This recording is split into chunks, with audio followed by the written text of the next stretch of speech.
Hey, how are you? Happy Sunday. This is sticking out, sorry. Anyway, I had to go on live because Ella did my eyebrows today. So I said, it's like once every 2 weeks that it looks good. So we have to take the most and make the most out of it. No, but really, in all seriousness, I did want to go on to share with you something that I kind of was thinking about the other day. And so here it goes. Do you ever notice that, like, you look real good, you know, you got all dressed up for the wedding or whatever, and everyone's complimenting you, and then one thing your husband or somebody you care about says something, maybe your mother-in-law, and they say something to you, all of a sudden everything gets overshadowed. You don't think about all the compliments, you don't think about all the things you thought about yourself that were good. All of a sudden it's just that one thing that kind of takes over your thoughts, and you just keep replaying it, and then what happens? It just takes over. So now, why the heck does that happen? So many things are good, and then one thing one person said, and you just can't stop thinking about it. So now, think of this. If you've ever had an allergy to anything, or you've seen anyone ever have an allergy to anything, you notice what happens, right? They take something, or they smell a flower, or whatever, they're allergic to it, then they get an allergic reaction. And that allergic reaction is basically the body feels threatened and it starts to attack. And initially, the threat it's attacking is now not a threat, rather it's threatening its own body now. Because like they could go into anaphylactic shock, right? Their throat closes up if it's a really bad reaction. If it's not so bad, you could just get hives, but it's very uncomfortable, a rash, and your body's not correctly responding, but it's responding to what it thinks is a threat by attacking too much. Now translate this into your life. If someone is feeling like a threat, our ego wants to feel protected. So we start replaying it. How can we fix that? How can we address that? Why did she say that? How can we take care of that? And that replaying, what is it really doing?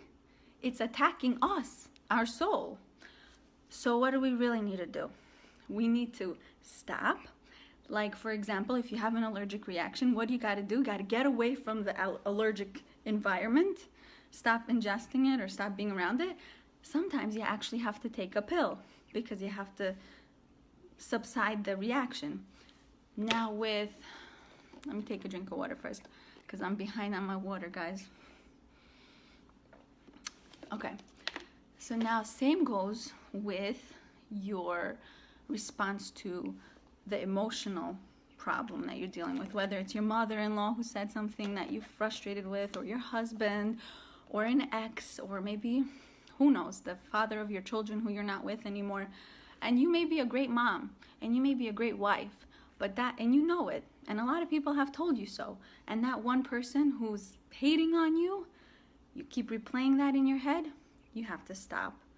You have to stop and really see it for what it is. It's an allergic reaction in your soul. And now think to yourself, how can you stop it? By writing down the good qualities about yourself. Writing down that person, whoever's hating on you, is hurting. Because really, why do people behave cruelly? They themselves are weak, and they're struggling with their own spiritual growth. That's why they're hating on you. And your response to that is that allergic reaction to protect yourself that's actually hurting you. So stop and focus on the reality, which is 60, 70, 80% of the time, you're getting positive responses from people.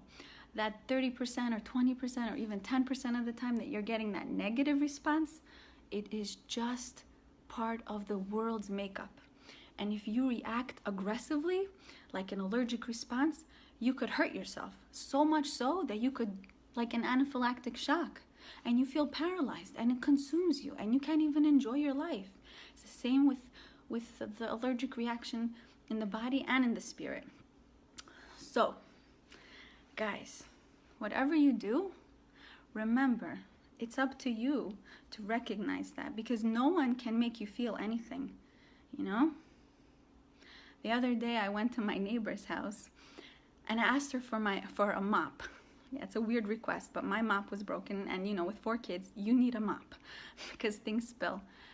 And the next day I wanted to return it to her, and she's like, "Oh, I bought another mop, it's okay."